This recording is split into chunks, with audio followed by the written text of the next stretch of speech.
Step one, wake up early, gonna rise with the sun. Step two, get some good, some food in you. Step three, think real hard about what you wanna be. Step four, fuck everybody, just do your thing. Wake up, today's gonna be a good day. Wake up, today's gonna be a good day. Wake up, today's gonna be a good day. Wake up, today's gonna be a good day. Wake up, today's gonna be a good day. Wake up, today's gonna be a good day. Wake up, today's gonna be a good day. Wake up, today's gonna be a good day. Yo, set your affirmations, aspirations. I got shit to do, the aftermath of preparation. Good food, good mood, blood in circulation. One step at a time, yeah, that's how you make it. Set a goal you control and the steps you take them. I try to pick one thought, have some concentration. And if I make a mistake, it's called education. I try to do this every day, call it replication. Wake up, today's gonna be a good day. Wake up, today's gonna be a good day. Wake up, today's gonna be a good day. Wake up, today's gonna be a good day. Wake up, today's gonna be a good day. Wake up, today's gonna be a good day. Wake up, today's gonna be a good day. Wake up, today's gonna be a good day. So life ain't easy, yo, I think there's a reason though. Ups and downs, just like every different season, yo. Sometimes I'm high, other times I'm barely breathing, though. I always gotta fight and hide from the demons, yo. Negative thoughts are poison, they rot. Head full of flies, so here come the clouds. They'll never stop unless I can swap all the bad for the good in my head when I'm lost. Yeah, so I'ma fake it till I make it. Positive thoughts are overtaken, I got patience. One day at a time is how you operate a cadence. A flow, you grow, you show yourself a foundation. Stay away from all the shit that causes temptation. I know that I like to do it cause it's sensation. I live my life in my head like a narration. Don't expect greatness, do my best, man, I'll take it. Wake up, today's gonna be a good day. Wake up, today's gonna be a good day. Wake up, today's gonna be a good day. Wake up, today's gonna be a good day. Wake up, today's gonna be a good day. Wake up, today's gonna be a good day. Wake up, today's gonna be a good day. Wake up, today's gonna be a good day. Wake up early, gonna rise with the sun. Step two, get some good, some food in you. Step three, think real hard about what you wanna be. Step four, fuck everybody, just do your thing.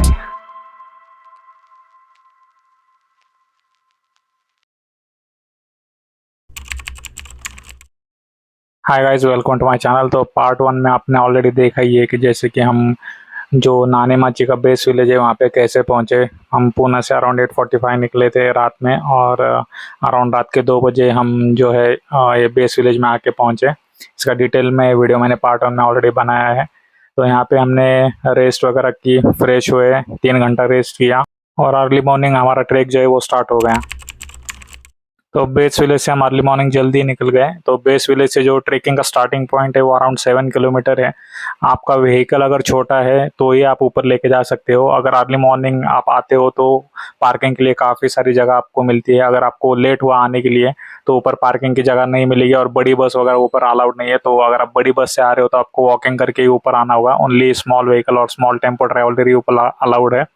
तो हम early morning यहाँ पे पहुँच गए थे और हमको parking के लिए अच्छी जगह मिल गई। हमने गाड़ी पार्क कर दी और हमारा जो ट्रैक है वो अर्ली मॉर्निंग हमने स्टार्ट कर दिया था। तो सब डिस्कशन होने के बाद अराउंड मॉर्निंग 6:15 AM में हमारा जो वॉक है वो स्टार्ट हो गया था। तो ये नाने माची का ट्रेकिंग जो है वो मॉडरेट टू इजी लेवल पे आता है। मैंने ऑलरेडी कटरधार और देवकुंड ये दोनों ट्रेक किए वाटरफॉल के। उसमें से सबसे हार्डेस्ट जो है वो काटलधार है और एज कम्पेयर टू देवकुंड नाने माची ईजी है, फ्लैट सरफेस है, आप इजीली ट्रेक कर सकते हो। तो हमारे गाइड ने हमें ड्यूरिंग ट्रेकिंग कुछ इंस्ट्रक्शन दिए थे। थांबायची येताना बाकी सगळी वरती चालले असेल, आपण खाली, आपल्याला गर्दी नंतर लागणार नाही. त्याच्यामुळे शक्यतो ब्रेक घेऊ नका आणि फोटो व्हिडिओसाठी जरा थांबा. येताना वाटलं तर आम्ही स्वतःहून तुम्हाला सांगेल इथं थांबायचे, तुम्ही म्हटलं इथं थांबायचे ते थांबू. आप अगर वीकेंड्स पे आते हो तो बहुत सारा रश रहता है, तो फोटो वीडियो में टाइम वेस्ट बिल्कुल मत करना। अगर आपको फोटो वीडियोस अगर निकालने हैं तो आप वीकडेज पे आ जाओ, वीकेंड्स पे बिल्कुल भी मत आना क्योंकि बहुत सारी रश होती है और रश की वजह से आपको पॉसिबल नहीं होता है टाइम मैनेजमेंट। तो अगर आप फोटो और वीडियो चाहते हो तो वीकडेज को ही आओ, वीकेंड्स पे गलती से भी मत आना। तो ट्रेकिंग करते हुए काफ़ी सारा घना जंगल है और बीच बीच में कुछ हार्ड पॉइंट है जहाँ पे गाइडेंस की ज़रूरत है। तो आप ये देखिए, यहाँ पे एक बहुत ही खतरनाक पॉइंट है। ऑलरेडी यहाँ पे लैंडस्लाइड हुई थी, इसलिए बहुत बड़ा गड्ढा जो है तैयार हुआ है। तो यहाँ पे हेल्प लेके हमको ये जो क्रॉसिंग है वो करनी होती है। तो हमारे टूर वॉलंटियर और गाइड्स जो थे उन्होंने हमें ऐसे वीक पॉइंट से जो है काफ़ी हेल्प की क्रॉस करने के लिए, और हमें अलर्ट भी किया कि आपको कौन सी सेफ्टी लेनी है ऐसे पॉइंट क्रॉस करते हुए। तो आप अगर फर्स्ट टाइमर हो तो, और अगर आप अकेले आते हो तो आपको केयरफुली जाना होगा, क्योंकि बीच बीच में कुछ पॉइंट है जहाँ पे आप गिर सकते हो, तो वहाँ पे आपको केयरफुली वॉकिंग करना है। तो अगर आप इस वीडियो से देखोगे तो मैंने ऑलरेडी जो मोबाइल का माइक ऑन किया था उस पर ही आपको वाटरफॉल का थोड़ा थोड़ा साउंड सुनाई देता होगा। जैसे ही हम वाटरफॉल के पास जाएंगे तो जो वाटरफॉल का साउंड है वो पूरी तरह क्लियर आपको सुनाई देगा। तो जो वाटरफॉल का साउंड आपको सुनाई देता है तो वो वहाँ पे एक फ़ोटो निकालने के लिए पॉइंट है। तो ये बात आप ध्यान में रखिए कि जब आप वॉकिंग करते हो जाओगे और आपको वाटरफॉल का साउंड अगर क्लियरली सुनाई देगा तो समझ लेना कि आपका जो फ़ोटो पॉइंट है वो पास में आ गया है। वो पॉइंट से आप जो है वाटरफॉल पूरी 2 लेवल में देख सकते हो, ऊपर का और नीचे का। तो जैसे ही वो पॉइंट नज़दीक आएगा तो आपको क्लियर वाटरफॉल का साउंड जो है पूरी तरह क्लियरली सुनाई देगा। तो इस वीडियो से जो है वाटरफॉल का साउंड आप क्लियरली सुन पाओगे। तो देखिए कितना क्लियरली आपको जो वाटरफॉल का साउंड है वो सुनाई दे रहा है। तो आप यहाँ पे आपको समझ में आएगा कि आपका जो फोटो का पॉइंट है वो आ चुका है और यहाँ से आपकी 40% जर्नी बाकी है वाटरफॉल के बेस तक जाने के लिए। तो ये जो वाटरफॉल का साउंड है इसे आप क्लियरफुली ध्यान में रखना, और जैसे आपको साउंड सुनाई दे तो आपको एक राइट साइड में टर्न लेना है, जहाँ पे आपको एक फ़ोटो पॉइंट देखने के लिए मिलेगा, जहाँ पे आप कुछ फ़ोटो वीडियो जो भी निकालना है निकाल सकते हो। और वापस यू टर्न करके आपको जंगल के रोड से ही जो है वाटरफॉल के बेस तक जाना है। ये पॉइंट आपको ध्यान में रखना है। तो ये वाला राइट साइड है जहाँ पे आपको नीचे उतर के जो लेफ़्ट साइड में टर्न लोगे तो आपको ये वाटरफॉल 2 लेवल में दिखाई देगा। तो यहाँ से आपको वाटरफॉल का बहुत ही ब्यूटीफुल व्यू दिखाई देता है। तो आप यहाँ पे फ़ोटो वीडियो रील जो भी आपको बनाना है वो केयरफुली बनाना, क्योंकि कुछ कुछ पॉइंट है जहाँ पे आप स्लिप हो सकते हो। स्पेशली रेनी सीजन में थोड़ा ग्रीनिश एरिया जो रहता है पानी के नीचे वो अवॉइड करना। तो ऐसा आपको यहाँ से वाटरफॉल का व्यू दिखेगा, ऊपर का और नीचे का दोनों पार्ट में आपको वाटरफॉल दिखाई देगा। ये मैंने जूम करके वीडियो लिया है, जो कि ऊपर का पार्ट है वाटरफॉल का, उसके बेस के नीचे हमें पहुँचना है। तो इस पॉइंट से अराउंड 40% हमारी जर्नी अभी बाकी है। तो यहाँ पे जो भी आपको फ़ोटो वीडियो करना है वो करना है, और ये जो एरो मैंने दिखा है वापस उस रास्ते से आपको जो है वाटरफॉल की ओर जाना है। तो ऐसा फ़ोटो वीडियो निकल के हम जो है जंगल के रास्ते वापस जो ऊपर का पार्ट है वाटरफॉल का वो देखने के लिए जा रहे थे। तो इस पॉइंट पे आने के बाद आपको जो वाटरफॉल का नीचे का पॉइंट है वो क्लियरली दिखाई देगा। स्पेशली जो रेनी सीज़न है उसमें आपको बहुत केयरफुली वॉकिंग करना होता है, क्योंकि स्लिपरी एरिया बहुत सारे हैं इस पॉइंट से आगे। तो और बहुत ही केयरफुली वॉकिंग करके जाना है, क्योंकि बड़े बड़े पत्थर से आपको यहाँ से जाना होगा। अगर इनकेस आपका कुछ सर्जरी वगैरह हुआ है, पैर का जॉइंट्स प्रॉब्लम है, तो आपको ज़्यादा केयर लेने की ज़रूरत है। और यहाँ से थोड़ा पानी का फ्लो भी रेनी सीज़न में ज़्यादा रहता है, तो ज़्यादा वाटरफॉल के अंदर जाने की कोशिश मत करना। पहले सेफ्टी के लिए देखो और फिर वाटरफॉल एंजॉय करो। तो रेनी सीज़न जो है अभी स्टार्ट हो रहा था, तो उतना पानी का बहाव नहीं है, मगर जितना भी है वो बहाव देख के डर लगता है। तो यहाँ से आपको बहुत केयरफुली वॉकिंग करना है। जो ये वाटरफॉल का सेकंड पार्ट है वो यहाँ से ख़त्म होता है, और जो फर्स्ट पार्ट है उसकी जर्नी यहाँ से स्टार्ट होती है। तो बहुत ही केयरफुली यहाँ से वॉकिंग करके आपको जो वाटरफॉल का बेस है वहाँ तक पहुँचना है। ऐसे बड़े बड़े पत्थर आपको रास्ते में मिलेंगे, इनमें से रास्ता निकालते हुए ही हमको ऊपर जाना है। इस पार्ट से लेके वाटरफॉल के बेस तक की जो जर्नी है थोड़ी सी हार्ड है, ज़्यादा भी नहीं है, तो इजीली आप कर सकते हो। थोड़ा ओल्ड एज वाले पर्सन वगैरह है यहाँ इस पॉइंट से आगे जाने के लिए अवॉइड करें।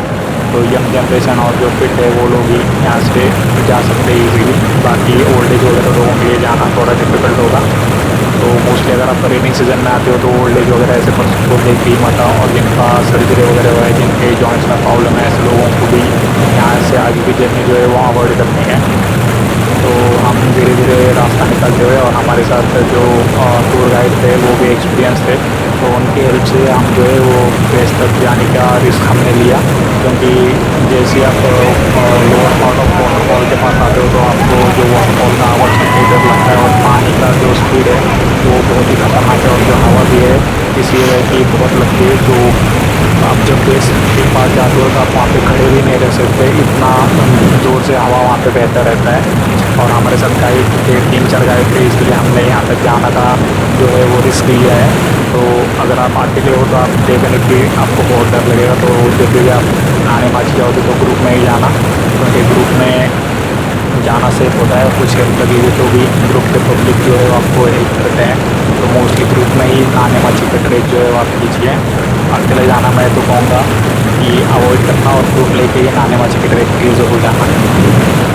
तो इस ट्रेक में आप जो है बैग वैग कुछ कैरी मत कीजिए, सिर्फ फ़ोन लीजिए और उसको फ़ोन या कैमरा जो भी आपके पास उसको अच्छे से रैप कर लीजिए, क्योंकि पानी का बहुत सारा प्रेशर यहाँ पे होता है। और पानी वाटरप्रूफ जो प्रोटेक्शन है मोबाइल और कैमरास के लिए वो डेफिनेटली लगाना। बाकी आप बैग वैग कुछ मत कैरी करना, क्योंकि मैंने बैग ली थी तो मेरे बैग के अंदर तक भी पानी जो है जमा हो गया था। तो बैग उल्टा करके मुझे उसमें पानी निकालना पड़ा। तो यहाँ पे जो रेनी सीजन में वाटरफॉल का फ्लो है जो बहुत ही ख़तरनाक होता है, और जो हवा भी आती है बहुत ही ख़तरनाक हवा होती है। शूटिंग करना इस पॉइंट पे काफ़ी हार्ड है, तो भी मैंने जो मेरा मोबाइल है उसे प्लास्टिक के कवर से रैप किया था और उससे मैंने जो है वो पूरा शूटिंग किया है। तो आपका मोबाइल अगर वाटरप्रूफ नहीं है तो उतना केयर आपको लेना है, नहीं तो आपका मोबाइल डिस्प्ले या कुछ भी पार्ट है मोबाइल का वो पानी की वजह से ख़राब हो सकता है। हमारे ग्रुप में एक आईफोन था जो वाटरप्रूफ था, तो उसने भी बिंदास शूट किया उसके आईफोन से। तो अगर आपका फ़ोन वाटरप्रूफ नहीं है या कुछ कवर वगैरह नहीं है तो मोस्टली नीचे ही रख के आना, या फिर उसे प्रॉपर उसको कवर करके प्लास्टिक के कवर में रैप करके ले के आना। तो देखिए ये जो है वो बेस है वाटरफॉल का, जहाँ पे अभी हम खड़े हैं उसके पीछे अराउंड 7 to 8 फीट आगे वो बेस है, मगर हम जो है यहाँ तक ही गए, इसके आगे गए नहीं, क्योंकि हवा बहुत जोर से है, आप वहाँ पे खड़े भी नहीं रह पाते। तो अर्ली मॉर्निंग ट्रैक जल्दी स्टार्ट करने की वजह से हमारा ट्रैक भी काफ़ी जल्दी ख़त्म हुआ। हमारा जो बैच था, हम फर्स्ट लोग ही थे जो वाटरफॉल के बेस पे चले गए थे, तो इसलिए हम जल्दी ट्रैक करके वापस बेस पॉइंट पे आ गए और काफ़ी एंजॉय की हमने जर्नी। इसके बाद हम जो है वो सातसड़ा वाटरफॉल देखने के लिए गए। तो नाने माची से ऐसा एक ब्रिज का पॉइंट है जहाँ पे आपको जाना है, और वहाँ से अराउंड एक 5 मिनट्स की दूरी पे ही सातसड़ा वाटरफॉल है। मगर ऐसे 2 ब्रिज है, तो हमारे टूर गाइड गलती से दूसरे ब्रिज के पास आ गए, इसलिए हमारा रास्ता जो है हम भटक गए थे। तो टूर गाइड से हमने बात की, तो इसके पैरेलल एक दूसरा ब्रिज है, वो भी सेम इसी तरह है, तो इसी के लिए उनका कन्फ्यूजन हुआ। तो हम जो है हमारी जर्नी ऑलरेडी नाने माची की जल्दी ख़त्म हो गई थी, तो हम ऐसा खेतों में से रास्ता निकलते लोगों को रास्ता पूछते पूछते जो राइस की खेती है उसे देखते हुए हम रास्ता खोजते हुए दूसरे ब्रिज के पास पहुंचने के लिए ट्राई कर रहे थे। तो on the way rainy season होने की वजह से, और जो राइस की खेती है वो रेनी सीज़न में काफ़ी अच्छी लगती है, और पूरी जो खेती है वो पानी से भरी हुई थी, इसलिए जो खेती का इलाका है वो काफ़ी अच्छा लग रहा था। तो सातसड़ा वाटरफॉल का ये कन्फ्यूजन पॉइंट है, क्योंकि जो ब्रिज फर्स्ट वीडियो में आपने देखा है वैसे ही ब्रिज के पास सातसड़ा वाटरफॉल है, तो ये कन्फ्यूजन आप अवॉइड करना। तो हम रास्ता ऐसे गांव वालों को पूछते पूछते वापस रोड पे आए, और यहाँ पे वैसे एक सिमिलर ब्रिज है जहाँ से सातसड़ा वाटरफॉल अराउंड 5 मिनट्स की दूरी पर ही है। तो आप कंफ्यूज मत होना, सातसड़ा वाटरफॉल का ये जो कंफ्यूज वाला पॉइंट है आप ध्यान में रखना, क्योंकि हमारे साथ इतने एक्सपीरियंस टूरिस्ट गाइड होते हुए भी हम जो है रास्ता भटक गए थे। तो वापस हम सही रास्ते पे वापस आ गए, और बस जो है बस को वापस उस रास्ते पे बुला लिया, और हम जो निकल गए सातसड़ा वाटरफॉल देखने के लिए। तो सातसड़ा वाटरफॉल देखने के लिए आपको ऐसे रास्ते से जाना है, वाटरफॉल को फॉलो करते हुए साइड से खेती में से ही रोड है। तो हम अभी सातसड़ा वाटरफॉल जा रहे हैं। तो ये भी काफ़ी अच्छा वाटरफॉल है। ये 2 पत्थरों के बीच एक कैविटी है, वहाँ से आपको जो सातसड़ा वाटरफॉल है वो 7 लेयर में फॉल होते हुए दिखेगा। तो यहाँ पे देखिए ये 2 बड़ी बड़ी चट्टानों जैसे पत्थर हैं, और उसके बीच से जो है वाटरफॉल जो है फ्लो होता है। तो ये 7 लेयर्स में गिरने की वजह से इसको सातसड़ा वाटरफॉल कहते हैं। तो आप ज़रूर ये दोनों वाटरफॉल विजिट कीजिए, नाने माची और सातसड़ा। पॉसिबल हुआ तो वीकडेज़ में आने के लिए ट्राई कीजिए, क्योंकि वीकडेज़ में रश थोड़ा कम रहती है और वीकेंड में बहुत सारा रश रहता है। तो आपको ये मेरे वीडियो अच्छे लगे होंगे तो मेरे चैनल को ज़रूर सब्सक्राइब कीजिए, और सातसड़ा और नाने माची वाटरफॉल डेफिनेटली विजिट कीजिए। और ऐसे बहुत सारे वीडियो देखने के लिए मेरे चैनल को सब्सक्राइब करना मत भूलना, और मिलते हैं अगले वीडियो में। तब तक के लिए बाय, सी यू।